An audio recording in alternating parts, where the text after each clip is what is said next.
Bem-vindo ao Mente Empreendedora, com William Câmara e Gustavo Oliveira. Seja bem-vindo a mais um episódio da Mente do Líder do Futuro, a Mente Empreendedora. Eu sou William Câmara e hoje eu estou aqui com o João Piffer, eu CEO e fundador da ProHear, uma rede de clínicas odontológicas. João, tudo bem com você? Tudo bom, William? Contigo? Tudo ótimo também. Que bom que você está aqui, prazer estar aqui com você, batendo um papo de empreendedor, trocando ideias aí sobre negócios, conhecendo mais uma mente empreendedora. João, para o pessoal te conhecer aqui, queria que você se apresentasse brevemente, até para a gente entender um pouquinho da sua trajetória aí. Legal. Então, sou dentista, minha formação original é de odontologia. Eu fiz concluí a faculdade em 2005 na Universidade Estadual do Rio de Janeiro e jamais imaginei que me tornaria empreendedor. Mas é engraçado porque a faculdade de odontologia em si, apesar dela não te preparar para o empreendimento, para essa jornada, a odontologia em si é empreendedora por natureza.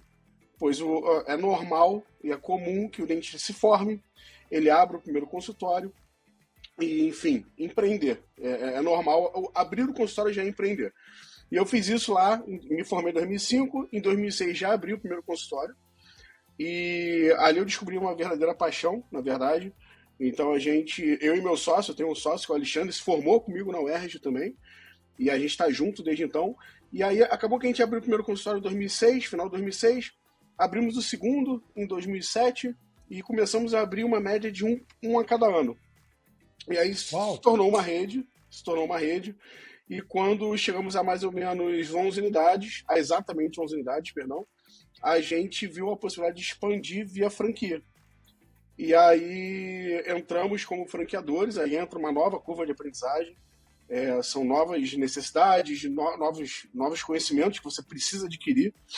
E, enfim, a gente hoje é uma rede de franquias na odontologia, mas a gente também busca verticalizar, a gente está verticalizando, então, a parte de suprimentos, então a gente já criou uma dental própria para fornecer materiais, a gente também tá verticalizando na parte de meio de pagamentos para dentro da própria rede, então acabou que empreender se tornou o principal nas nossas vidas. Claro, a odontologia sempre vai ser a nossa formação, sempre vai ser de onde viemos, mas a paixão pelo empreendimento se tornou algo muito fundamental no nosso dia.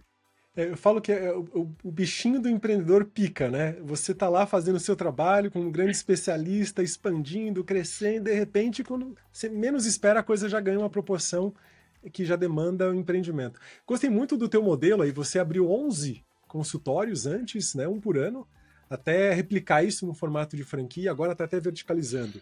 Isso é muito inteligente, né? Você poupa tempo de quem está querendo começar e já começar de forma mais organizada, estruturada, com apoio, né? Eu acho que isso é um ponto que o empreendedor, às vezes, ele não tem, na sua primeira empreitada, muitas vezes falta aquele apoio. A gente está sempre recorrendo a informações, quem já trilhou esse caminho, então isso já ajuda a ter alguém que pode te trazer um caminho aí, né? Inicial.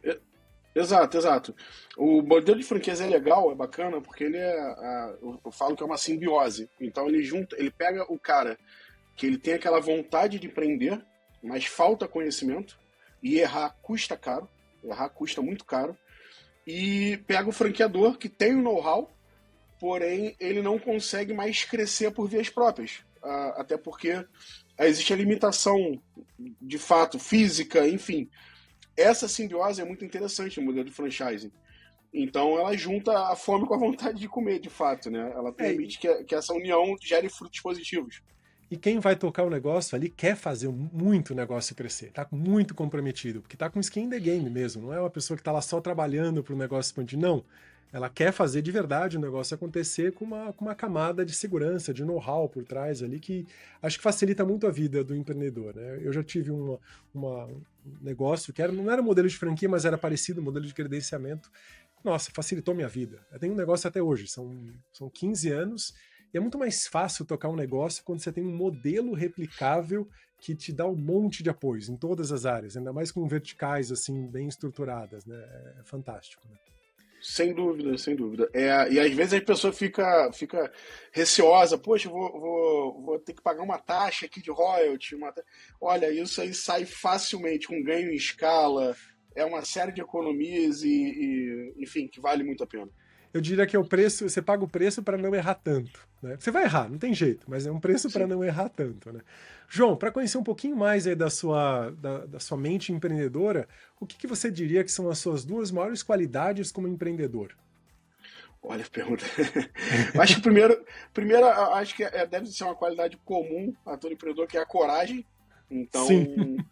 tem que ter coragem, ainda mais no ambiente de negócios que o Brasil tem. Então, você tem que ser um cara corajoso, de fato.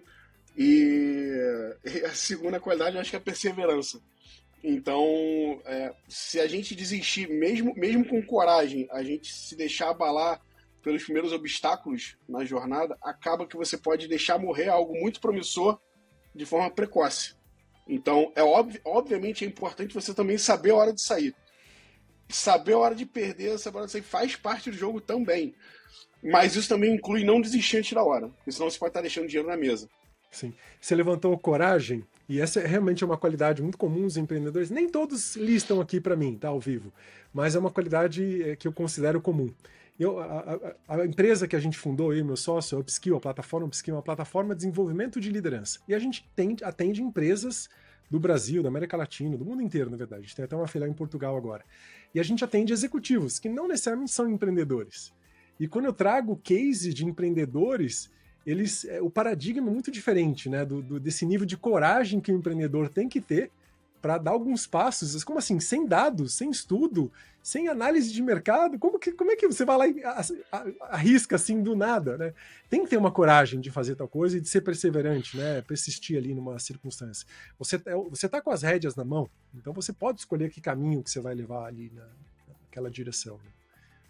Sem dúvida, sem dúvida. Obviamente existem, então você falando de executivos, existem ferramentas e coisas e parte teórica, mas empreendedorismo por si só é a prática, é o dia a dia. Então você pode usar uma ferramenta de geografia para saber a população local, etc. Mas se você não vai a campo ver se de fato passa gente desse lado da calçada ao invés do outro lado da calçada, isso vai fazer diferença no ponto comercial.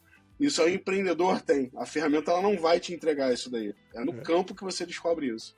É verdade, é verdade. E, João, na tua trajetória empreendedora, o que você pode dizer que foi o seu maior acerto nesses anos aí de ProHero? O maior acerto, olha, eu acho que o maior acerto foi começar. Começar mesmo com pouco capital, ou te diria até que quase que inexistente. Porque foi nesse começar, mesmo com capital escasso, como acredito que seja a 99% do empreendedor brasileiro, que permitiu, de certa forma, criar o DNA da ProHero.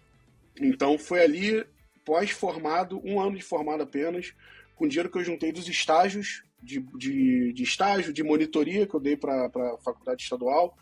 Então, com pouquíssimo dinheiro, junto com o meu sócio, Alexandre, ali criou-se, de fato, o DNA da ProHero. Então, geralmente, quem se forma em odontologia, via de regra, vai pensar, poxa, quero ir para a Zona Sul do Rio de Janeiro, aí o cara se toca no 10º andar da Gávea, e, enfim, a gente tinha pouco dinheiro, a gente não podia alugar uma sala cara, a gente não podia fazer grandes reformas, então a gente buscou um ponto que não era no centro de uma cidade da Baixada, não era no centro de Belford Roxo, era no bairro periférico de Belford Roxo, porém com movimento, um ponto que fazia sentido, com aluguel mais barato, e esse modelo de negócio se tornou replicável e sustentável. Então, eu acho que começar, mesmo com pouco capital, acho que foi um grande acerto. Permitiu criar esse DNA que a gente procura replicar até hoje. A gente foge muito de projetos megalomaníacos, projetos que a gente topa entrar com custo fixo de partida já muito alto, com aluguel caro, a metragem muito alta, para deixar um capital imobilizado muito grande no início. Então, a gente tenta trazer isso até hoje. Eu gosto muito de modelos onde você reduz o risco. Eu acho que quando você fala assim, começar, você conseguir rapidamente analisar algumas variáveis e reduzir o máximo de risco que aquele negócio, que aquele passo pode te trazer e fazer a coisa acontecer, né? Senão você fica sempre sonhando no melhor modelo. A gente atende muitos empreendedores ou empresários que às vezes são perfeccionistas demais em criar um projeto e tentar esperar o melhor cenário para a coisa acontecer. E às vezes você perde o timing. Eu acho que essa que é uma grande habilidade do empreendedor, né? É você conseguir ser rápido, né? Ter essa agilidade. Imagina, Alguém que acabou de se formar, um dentista novo, ele pode pode abrir um consultório ou pode continuar trabalhando num outro consultório. Qual que é o investimento do consultório? Um consultório bem enxuto, sei lá, 20 mil. Poxa, ele vai investir um dinheiro, mas ele pode multiplicar isso por 10 em um ano, do que esperar um ano para começar. Então, assim, começar, muitas vezes, é o erro que o empreendedor não pode cometer jamais, né? Deixar de começar, ele tem que começar, né? Exato. Muito se fala hoje está muito, entre aspas, na moda. Até você falou de enxuto, né? Então, aquele Startup Enxuto, aquele livro do Eric Ries, enfim. Na verdade, olhando em retrospectiva, e a primeira vez que eu olho dessa forma, a primeira unidade foi um MVP. Foi um MVP que lá atrás a gente rodou, testamos, aprendemos, e testamos de novo, e aprendemos mais a cada ciclo ali, curto, que possibilitou isso. De fato, se a gente resolve juntar muito dinheiro para criar um mega consultório, uma mega clínica, talvez não tivesse dado certo. Talvez começar com pouco recurso possibilitou que criássemos esse modelo e esse MVP lá atrás, que jamais se falou isso há 20 anos atrás, pelo menos eu não conhecia, pode ser que a minha ignorância pode estar falando que jamais falou, porém a gente acabou rodando o MVP sem saber exatamente que estávamos rodando o MVP. As siglas, os nomes, esses nomes moderninhos, assim, são só constatações daquilo que todo mundo já fazia, de alguma forma, e que dava certo. E aí, criaram nomes legais. Mas a humanidade já tem essa sabedoria já há milênios, né? É que agora tem um nome para isso, né? A gente criou um elemento da linguagem aí. Exatamente. E, João, o que você considera que foi o seu maior erro na sua vida, na sua trajetória empreendedora? O maior erro. Esse é fácil de. Eu antes de virar franqueador, eu acho que nessa época eu devia ter 8 ou 7 unidades, eu investi numa outra franquia. Então eu virei franqueado no ramo de alimentação. E que erro caro. Gerou aprendizado, mas eu acho que podia ter sido aprendizado mais barato.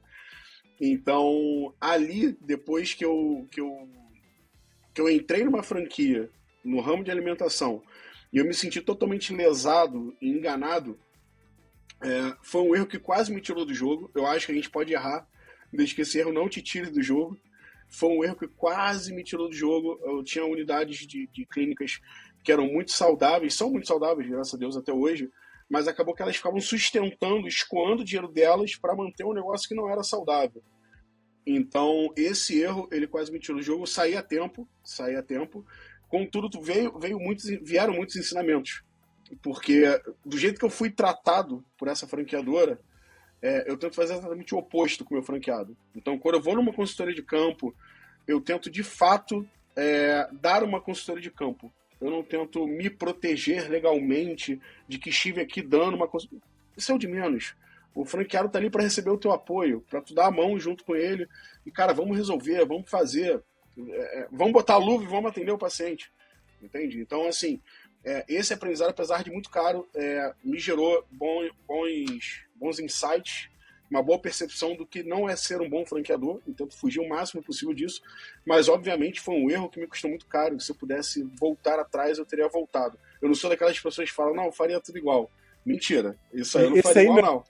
Esse aí não, esse aí eu não teria repetido.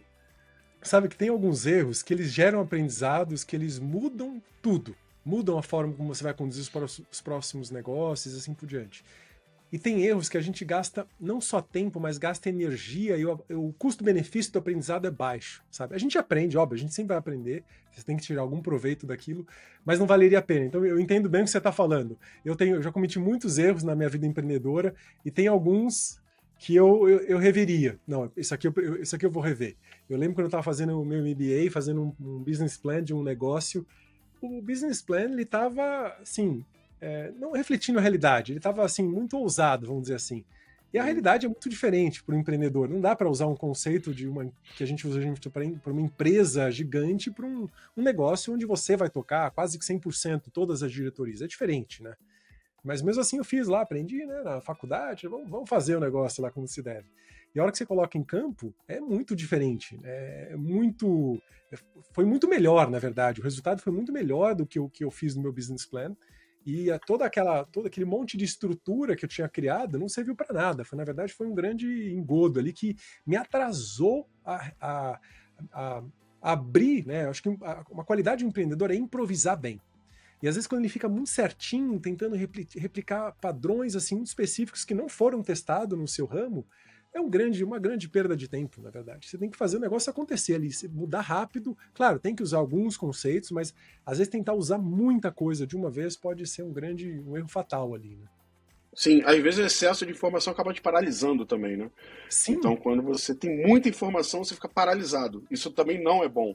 De certa forma, empreender tem a ver com você colocar as melancias na caçamba ali e os buraquinhos da estrada vão acomodando as melancias ali na caçamba, vai ajeitando, acaba que ajuda também. Ficar muito paralisado atrapalha. mas, por exemplo, você trouxe aprendizado de gerenciamento de risco, eu suponho, dessa experiência com essa franquia aí, né?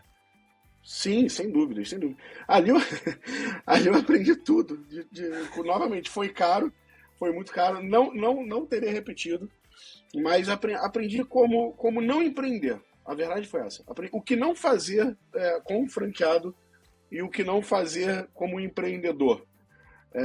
Então, falando de gerenciamento de risco, eu olhava para o ponto comercial que a franqueadora me colocou ali, que foi um ponto que não foi escolhido por mim, foi um ponto escolhido pela franqueadora. Falei, cara, tem coisa errada aí, pelo amor de Deus, mas vai. Eles têm o know-how, né? Você, enquanto franqueado, você compra a ideia. Eu, pelo menos, comprei a ideia. Então, ali, se eu tivesse uma maturidade maior para gerenciar o risco, ver o preço do meu aluguel, o meu condomínio, a minha localização, então eu teria falado, não, peraí, calma. Esse aqui não. Passo atrás, exatamente. E você já começou, né, nas tuas unidades, vocês já criaram um MVP já com um custo muito enxuto, né, com um modelo enxuto. Então, começar já com uma coisa mais arriscada nem batia com a sua cultura, né, como empreendedor, vamos dizer, naquele momento ali, né? Exato, era contra-intuitivo. Era totalmente contra-intuitivo o que eu fiz. Mas você acredita no que. Porque tem uma pessoa que tem um know-how ali no ramo que você não conhece. Então, por mais que você já fosse empreendedor, por mais contra-intuitivo que aquilo tivesse sendo, eu fui. Infelizmente. João, infelizmente, faz parte. O erro ele vai servir para contar boas histórias, né? Para a gente conversar aqui, por exemplo, né? Exato. João, o que você vê qual que é a estratégia mais relevante que te permitiu escalar para você ter 20 clínicas no Rio, mantendo a eficiência operacional? Legal. Eu acho que, assim, na verdade, eu tenho certeza, a escolha do ponto comercial, ela é 70% do negócio. Então, isso daí, entender o que eu fiz da primeira vez, sem saber o que estava fazendo, mas conseguir entender o que eu fiz, isso aí foi um grande diferencial, ainda é um grande diferencial até hoje. Então, é um momento que eu dou mais atenção, assim, não é que eu dê mais atenção, mas é o momento mais crítico de uma unidade. Porque depois você escolhe o ponto, é impossível você mudar aquele ponto. Você vai morrer abraçado com ele. A ideia é que você não morra, a ideia é que você fique de mãos dadas com ele. Sim. Mas a escolha do ponto comercial, ela é uma parte muito, muito, muito importante, porque ela vai ditar de cara os teus custos de partida e, via de regra, esses custos tendem a ficar se atualizando com a inflação, se atualizando com o ajuste de preço, e o faturamento ele tem que vir. Então, já vi, graças a Deus, não na minha rede, mas já vi excelentes gestores, excelentes dentistas, empreendedores, inclusive, morrerem em pontos ruins. Eu já vi casos de pontos ótimos acabarem gerando resultados bons, mesmo nas mãos de gestores e dentistas ruins. Para ver como é importante ponto comercial, pelo menos no meu negócio. E pode parecer uma coisa simples, né? Porque, pensa, um consultório, mas não tem jeito, é acessibilidade, né? Eu tive hoje no dentista, curiosamente, estava lá agora há pouco, e é no meu prédio comercial. É no mesmo é um andar para baixo, um andar para cima, na verdade. Isso facilita a tua vida, a tua rotina, o teu dia a dia, né? Isso elimina, hoje em dia, o tempo é muito valioso, então você tá em locais próximos a uma boa audiência que vai fazer a diferença, é importante mesmo. Então, que legal, escolher do ponto. Foi a mesma forma que eu escolhi o meu ponto. Era um ponto diferenciado, tinha um custo-benefício bom, mas a visibilidade ali numa esquina faz toda a diferença você ter um ponto comercial que, na verdade, você gasta menos em marketing. Você pode gastar mais em alguns aspectos, mas você gasta muito menos em marketing ali. Sim, de fato, de fato. E obviamente você conhecendo o seu público, né? Porque Sim. às vezes um ponto comercial que é bom para mim, que eu atendo determinado público, não vai ser bom para um outro dentista, que ele atende outro público que não é o meu. Então, aquele público dele vai ser impactado de uma forma diferente que o meu público é. Então, pontos comerciais de acordo com o público no qual você espera atender. Então, tua tabela de preços, enfim, isso aí tem que estar tudo meio que organizado e fazendo sentido. Legal, João. Uma curiosidade aqui agora, geralmente nem faz parte, o que eu gosto de entender mais a mente, mas ficou uma curiosidade minha aqui. Hoje você monitora KPIs nos consultórios, nos franqueados, para garantir o crescimento deles? Sim, sim. Bom, em dezembro do ano passado eu terminei meu MBA. Então eu venho tentando até hoje me aprimorar na parte de gestão e de aumentar o conhecimento de uma forma geral. Obviamente a parte empírica ela é importante, mas você agregar conhecimento é muito bom. E nesse MBA eu tive um banho de informações e dentre elas uma é conseguir gerar dados e analisar dados. Então a análise de KPI, a gente implantou um BI. Eu jamais tinha ouvido falar que era um BI, a gente implantou um BI. Ouvi falar também NPS, apesar de eu fazer às vezes pesquisas de satisfação. Na hora que eu tive o conceito jogado a mim, falei, caramba, cara, NPS. Então até as metas mesmo, que a gente jogava para as secretárias, que elas têm metas que geralmente são muito mais relacionadas a faturamento, a gente começou a atrelar essas metas a feedback positivo de paciente. E, consequentemente, melhorou nosso ticket médio, que a recorrência ela se tornou melhor. O paciente indicado é aquele paciente que não olha tanto o preço, é aquele paciente que já vai para fazer. Consequentemente, a gente consegue trabalhar melhor os KPIs. Então, a gente começa a entrar num ciclo virtuoso interessante que não estava totalmente abaixo do meu radar até então. Então, ter esses conceitos, a análise de KPI, analisar dados de uma forma geral, se tornou uma rotina na minha vida e na vida da minha equipe também. Tomar decisão baseada em dados é fantástico. Você consegue se ajudar o outro empreendedor, ali, ajudar o sistema de forma geral, né? Quando você coleta a informação certa e começa a tomar decisões baseadas nesses dados, né? Isso facilita a vida ali. João, agora entendendo um pouquinho aqui até sobre a empresa, né? Entendemos um pouquinho sobre você. Hoje, a rede de clínicas odontológica ProHear, qual que é o grande diferencial de vocês? O que você considera o grande diferencial dessa rede? Eu acho que bom, a gente, novamente, vai parecer um pouco repetitivo, mas colocar primeiro o paciente no centro do negócio, isso é um diferencial. O paciente é nosso cliente primeiro e se tornou também nosso cliente, obviamente, franqueado. E o franqueado conseguir buscar o DNA da ProHear. Então, o nosso grande diferencial hoje, a gente conseguindo uma estrutura pequena, então a gente monta clínicas de 3 a 4, 5 cadeiras em salas que partem de 80 metros quadrados. Então, isso permite com que você parta no custo fixo muito baixo. Então, você conseguir botar uma clínica para rodar, como foi a última inaugurada, a clínica de Manilha, em Itaboraí. Ela inaugurou com um custo final de R$251 mil, já com 14 mil de capital de giro, e aí o aluguel dela é R$2.000 mais ou menos. Então, no primeiro mês ela já deu lucro. Então, na hora que você coloca o investimento baixo, na hora que você coloca um custo fixo baixo, fica fácil você chegar no break-even.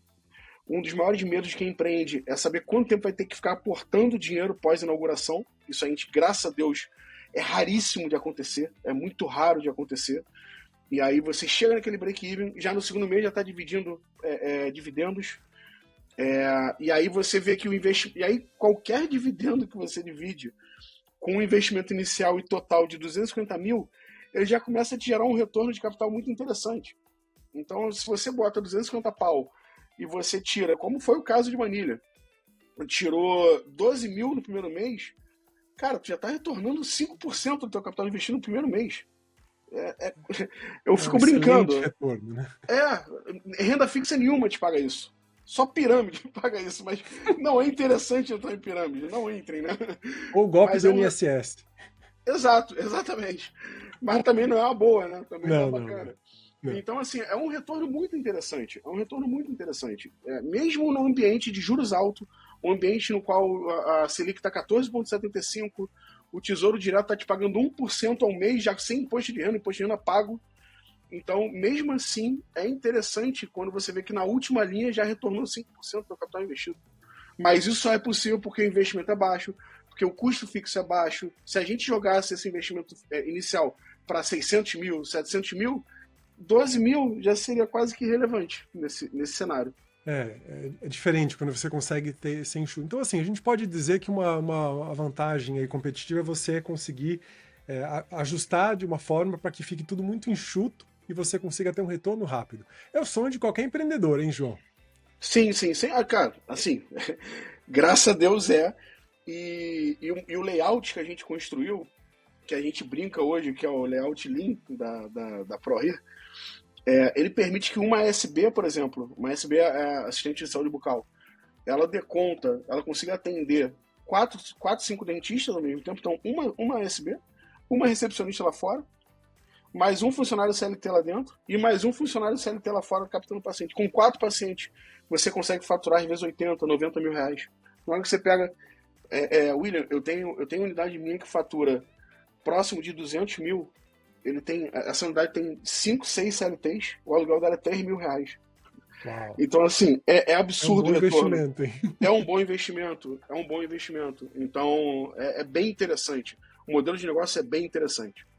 Que legal. Agora uma dúvida particular aqui. Hoje quem pode abrir uma franquia? Tem que ser um dentista, um profissional, ou pode ser um investidor que vai captar outros profissionais para trabalhar na clínica? A gente gosta muito de que tenha dentista na sociedade, tá? Justo. Como eu te falei lá atrás, o paciente está no centro do negócio. Mas a gente está abrindo um pouquinho a mente. Eu e o Alexandre estamos abrindo um pouquinho a mente, permitindo a entrada de sócios investidores. A gente lançou recentemente, deve sair a primeira unidade em breve, do modelo de sócio cotista, no qual a própria ProRir vai fazer a administração da unidade, mas ela permite que entrem com cota de 10%, enfim. Pode ser dentista ou não dentista, mas não vai ser um sócio operador. Quem vai entrar para operar a clínica é a própria ProRir. Então, hoje a gente está abrindo um pouquinho mais essa porta. A gente é muito cauteloso, eu e o Alexandre. A gente tem um carinho muito grande pela marca, por tudo que a gente criou. E a gente gosta tanto da nossa marca, que temos 11. Tem franqueador que tem uma unidade. O cara tem uma unidade, eu gosto tanto que eu tenho 11. Então, é verdade. A gente tem um cuidado muito grande de quem está entrando na rede. A gente não quer crescer por crescer, a gente não quer inchar. A gente quer crescer de forma saudável. Isso aí está muito, muito forte na nossa mente. Mas sim, estamos abrindo uma possibilidade, fazer um investidor cotista e tudo mais, que a administração seja com a rede. Mas, prioritariamente, a gente aceita sócios investidores, mas a gente gosta muito de que tenha um dentista operador. Um dentista que qualquer problema, ele vai estar ali de frente com o paciente para resolver o problema do paciente. Isso, para a gente, ainda pesa bastante, sim. Eu te pergunto, porque muitas vezes o profissional ele é o especialista no negócio, né? Ele não treinou a administração do negócio. É uma causa de grandes falhas de empreendimento, o especialista ter que administrar o negócio. Ele quer esse desafio, mas às vezes ele não está preparado, porque ele vai demorar um tempo para se preparar, né? Como na Upskill, a gente treina, desenvolve líderes a serem melhores líderes. Às vezes o cara acabou de assumir uma liderança, mas ele nunca foi treinado para ser um líder. E aí o que acontece? Que ele está perdido, ele vai chutando algumas coisas e erra muito e acaba perdendo muita gente boa, né? E muitas vezes um especialista não está preparado ali para tocar um negócio, e acho que, claro, com o apoio de vocês, acho que isso já reduz muito esse risco, mas é interessante, às vezes, um administrador especializado, né? Veio na minha cabeça aqui uma possibilidade, você trouxe um retorno tão interessante, falei, poxa, deixa eu ver se eu arrumo alguns dentistas aí para investir. Seria legal. Passando na minha cabeça aqui. Eu tenho um franqueado, que é o Thiago, o nome dele. Cara, ele não é dentista, mas ele tem um sócio dentista. Entrou ele, o Pedro, que também não é dentista, e entrou o Ramon, que é dentista. O Ramon, inclusive, é multifranqueado já. O Thiago administra tão bem a clínica, e ele faz muita diferença também, falando em business em si, né? Então, a liderança dele, ele falando com a equipe dele, o jeito que parece besteira, mas ele lembrar que é aniversário de uma pessoa e fazer um bolo para a pessoa, e o jeito com que ele conversa, o jeito que ele motiva, isso faz muita diferença. O jeito com que ele analisa o DRE, então ele consegue saber onde ele está gastando mais, isso faz muita diferença. Isso aí, vez de regra, o dentista não vai ter. É a especialidade dele, né? Ele é um bom administrador, Exato. é diferente, né? Você É um falou bom de administrador. liderança, João. Me veio aqui na cabeça. No modelo de franquia de vocês têm alguma sugestão de treinamento de liderança ou de mentoria para aquele profissional conseguir liderar melhor o seu time? A gente tem treinamentos recorrentes no nosso escritório central, que foi no centro do Rio de Janeiro, e a gente busca, sim, tentar cada vez trabalhar mais essa soft skill. A soft skill do empreendedorismo, de uma forma geral, da liderança. Mas é difícil, não vou te falar que é algo que existe uma receita de bolo. Até porque cada um está num passo, é como se fosse uma turma de jiu-jitsu, cada um está com uma faixa ali na cintura. Então é difícil você conseguir de forma juntar todo mundo num ambiente e conseguir dar um treinamento que consiga fazer todo mundo ficar na mesma página. Mas existem treinamentos recorrentes, a gente faz reunião mensal com franqueados em separado, buscando analisar dados, analisar a clínica dele, o DRE dele, dar dicas, dar conselhos, buscar insights que foram feitos pela Conselho de Campo, foram colocados em relatórios, e tudo isso acho que agrega bastante na parte da liderança propriamente dita. E existe sim também a parte de recorrência com treinamentos, enfim, junto com os franqueados. Não, é um olhar interessante você ter para isso, porque às vezes a pessoa, o administrador, né, pensa muito no negócio, mas o negócio é feito de pessoas. E pessoas que não estão engajadas, não estão capacitadas, ou que não estão conseguindo lidar com seus desafios, elas não performam como deveriam. E foi com essa intenção que a gente criou, eu e o Gustavo, nós criamos Upskill, que é uma plataforma que desenvolve, através de mentorias individualizadas, o líder. Que ele crie melhores comportamentos de liderança de uma forma no dia a dia, sabe? Trazendo desafios reais daquela semana, juntando com o plano que a avaliação dele diz que ele deve seguir para poder se desempenhar melhor. Então a gente entende que é uma das melhores metodologias de você desenvolver um líder, em qualquer nível. A gente está com uma experiência agora com o administrador de uma clínica médica e com resultados muito interessantes. Porque o médico, às vezes o dono da clínica não tem tempo de administrar com as pessoas como deveria. Colocar o administrador e treinar ele para tocar melhor, liderar melhor o time, é muito interessante. Alguém capacitado e que está sempre se aprimorando, realmente trazendo para si com cabeça de dono ali, isso faz muita diferença, né? Você tem alguém que te traga soluções reais para os seus desafios. Porque às vezes um treinamento em grupo, como você falou, né? As pessoas estão em níveis diferentes. A coisa não flui, não encaixa. Quando você consegue ser personalizado, as coisas fluem de uma maneira muito mais livre e dá resultado, né? Verdade, verdade. Você falando de liderança e liderança, eu li num livro, eu só não vou lembrar o livro, eu li o livro esse ano, e ele tenta quebrar aquele mito de que se fala muito que o maior ativo da empresa são as pessoas. Ele quebra isso. O maior ativo da empresa são as pessoas certas. E é o papel do líder conseguir saber quem são as pessoas certas, tirar as erradas do barco e aí sim liderar essas pessoas para o caminho correto que a empresa tem que ir.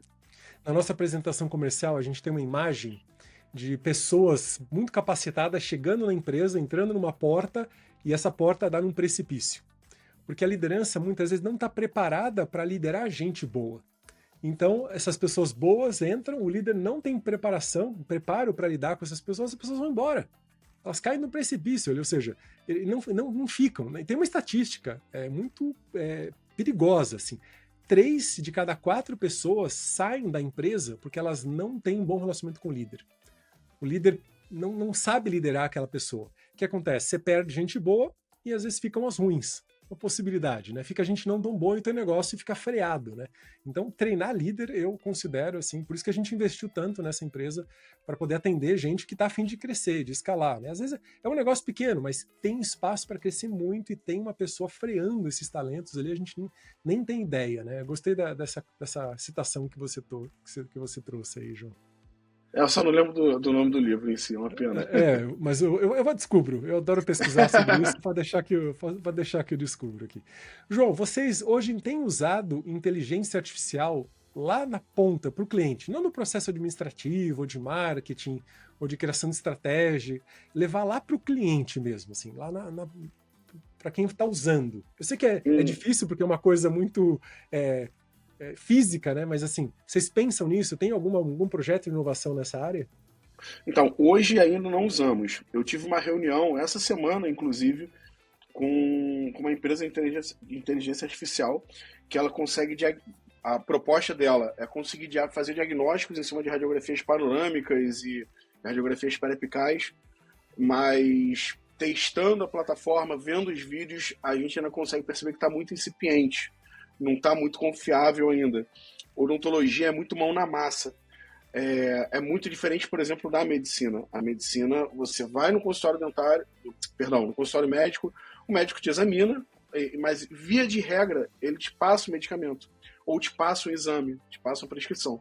Na odontologia, pode até haver a prescrição, mas a mão na massa, ela vai estar presente. Eu vou ter que intervir no paciente, seja fazendo uma limpeza, seja fazendo um acesso para tirar a dor do paciente. Então, a inteligência artificial, eu acho que na odontologia, ela tende a entrar mais na parte de diagnóstico, mas aí a gente vai ter, eu imagino que quem invista nisso, e está no radar da ProRia, poder se utilizar essas ferramentas, mas quem for investir nisso vai ter que conseguir lidar com as variáveis de qualidades de exames radiológicos ou de tomografias, enfim, marcas diferentes de aparelho. E imagino também que isso a gente já usa, mas também ainda está de forma incipiente, de uma forma geral, a parte da captação de tratamento de leads.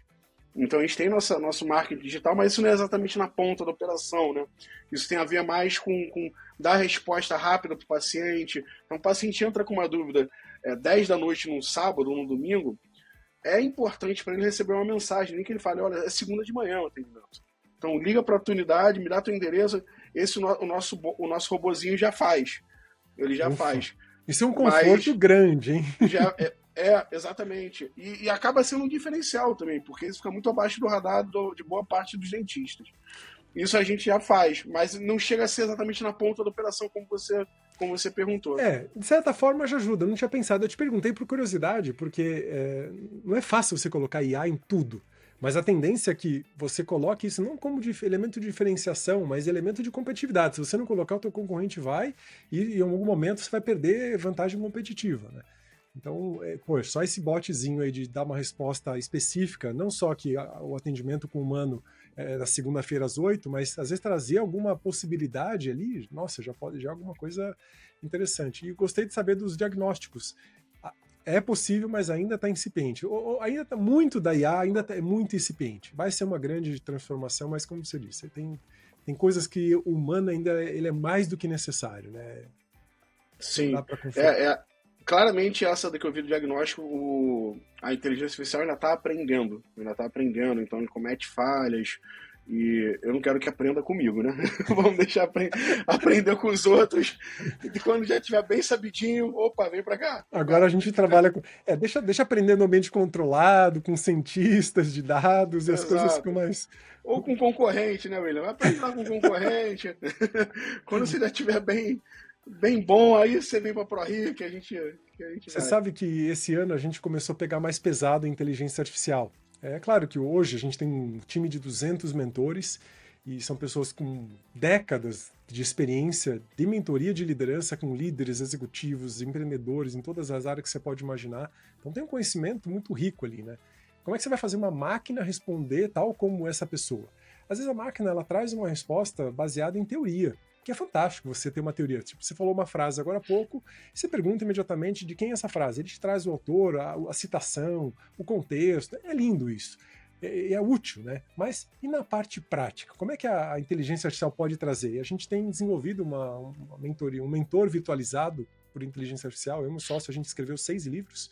Nossa metodologia é validada numa Universidade de Toronto e a gente conseguiu entregar para o cliente um mentor virtualizado, baseado em contexto não só teórico, mas em contexto prático, que é atualizado semanalmente. Isso a OpenAI não vai ter, porque ela nunca vai ter essa informação minha. Tá tudo compartimentalizado. Então a gente consegue trazer uma coisa muito diferenciada para o cliente. Mas ainda são coisas que funcionam, mas ainda com apoio humano. Como você falou, tem um diagnóstico, mas ainda com o apoio de humana. A gente precisa garantir que a coisa vai fluir bem, né? Sim, exatamente. Tem campos que não é tão confiável, vamos dizer assim, né? Você deixar uma inteligência artificial fazer um diagnóstico sem ter ninguém por trás ali, eu acho que vai avançar muito rapidamente. Eu acho que isso aí não vai demorar. Um apoio nesse momento é fantástico. Hoje, meu trabalho, não vou dizer que é metade inteligência artificial, mas tudo eu reviso com IA, tudo expando com IA, melhoro, facilito. Poupa muito tempo você usar a inteligência artificial hoje em dia. Né? Sim, eu uso para ganhar produtividade, de fato. Exatamente. Quando eu uso é para ganhar produtividade. Como você trouxe também na parte de vendas, administrativa, acompanhamento de clientes, é fantástico nesse aspecto. Né? João, gostei muito de conhecer um pouquinho da sua trajetória empreendedora. Você é um cara, parece um cara jovem aí, mas que já tem um sucesso interessante aí. 42 já. É jovem ainda, mais jovem que eu, então é jovem. Você conseguiu já um sucesso interessante num modelo enxuto, que não é muito comum nessa área, né? Eu pela minha experiência. Eu queria que você trouxesse aqui uma dica para quem está empreendendo, para quem está começando a empreender ou para quem está empreendendo e precisaria de um empurrãozinho, baseada no teu diferencial como empreendedor nesses últimos anos. O que você traria de informação para quem está começando a empreender ou empreendendo e precisa de um empurrãozinho? Então, primeira coisa, não fique paralisado. Se a ideia é empreender, de fato, dê o primeiro passo, mas sempre com cautela. A gente não está num ambiente de macro favorável para empreender de uma forma geral. Então, taxa de juros altas, enfim, o ambiente macro e o ambiente de negócios do Brasil e do Rio de Janeiro, enfim, são muitas variáveis que elas têm que ser mapeadas. Mas isso também não pode ser algo que paralise a pessoa. Então, eu vou falar o que eu de fato acredito. Então, não busque projetos megalomaníacos. Tente criar, de certa forma, um MVP para errar rápido e aprender rápido e poder testar rápido de novo. E isso aí também, esses testes, esses ciclos de aprendizagem, eles não podem ser caros a ponto de matar você no teu início. Então, seja em qualquer negócio, seja quem está fazendo uma fintech, seja quem está criando um ponto comercial físico, de fato, entender que se a primeira vez que você está empreendendo, se você não está junto com a franqueadora, você está testando uma coisa. Então, não aposte além do que você consegue nessa coisa e tenha o mínimo de prudência para que, se preciso, você consiga, de certa forma, pivotar também. Você tem que ter uma carta na manga. Se você, eu achei que meu cliente queria isso, mas ele queria aquilo. Eu vou ter que rever parte da minha estrutura, vou ter que rever parte do meu negócio. Então, é legal ter isso mapeado. Dá o salto de fé, o empreendedor sempre vai dar o salto de fé dele, mas sabendo que você pode estar errado. E que a opinião do teu cliente, ela é suprema. Se o teu cliente quer A, não adianta você querer ficar empurrando C para ele. Ele quer A. Não adianta você tentar convencer que o C é melhor. Ele quer A. Acabou. Entrega A para ele. Talvez você vai performar muito melhor. Eu acho que a percepção de valor no final vai ser muito maior se você entregar o que ele quer ali, né? E claro, por trás tem de alguma forma conseguir manter um plano estratégico para você conseguir entregar o que ele precisa também, que às vezes ele não tem consciência disso. Né? Eu gostei muito do verbo que você usou nesse conselho, do verbo pivotar, né? E o pivotar não é simplesmente, eu quero mudar porque eu tenho vontade de mudar. Não, é ouvir o cliente, ouvir o mercado, entender as variáveis. Acho que você trouxe de uma forma muito lúcida, sabe? Você ter essa consciência de errar rápido, testa, erra rápido, muda. Eu acho que essa habilidade, essa flexibilidade, essa agilidade, ela é muito essencial em empreendedores. Você falou de uma forma muito, muito gostosa, assim, muito, muito fácil de ser digerida, assim. Que legal. Pô, que bom, fico feliz. João, como é que quem quiser conhecer um pouco mais sobre a rede ProHero, abrir uma franquia ProHero, como que entra em contato com você? A gente tem um Instagram, que a gente tem 2 Instagrams, na verdade, o institucional, que é @RedeProHero, e temos o ProHero Franquias também. Tem meu Instagram pessoal, que é o @JoãoPifferVJR. Se quiser entrar em contato comigo, pode mandar mensagens. Mas, de toda forma, tem um link na própria rede. Tem o nosso site, que é o prohero.com.br, que vai estar lá, seja um franqueado.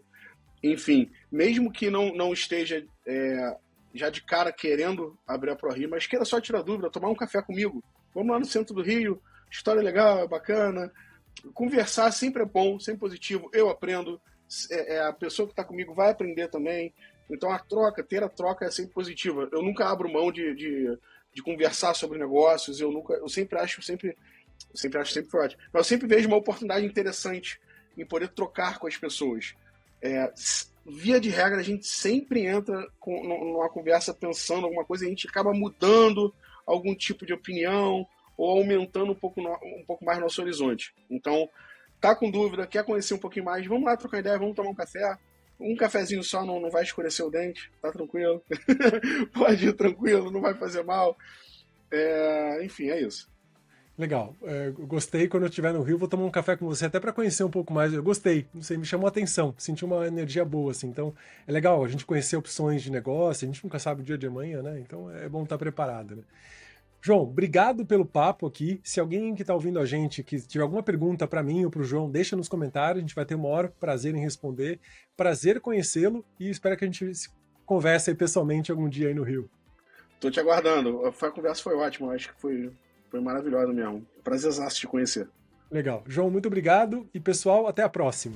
Se você gostou do que falamos nesse episódio e quer ficar por dentro de mais conteúdo e atualizações, ou ainda mandar sugestões de temas do que você quer ouvir por aqui, siga o Instagram, @A Mente do Líder Futuro. Até o próximo episódio.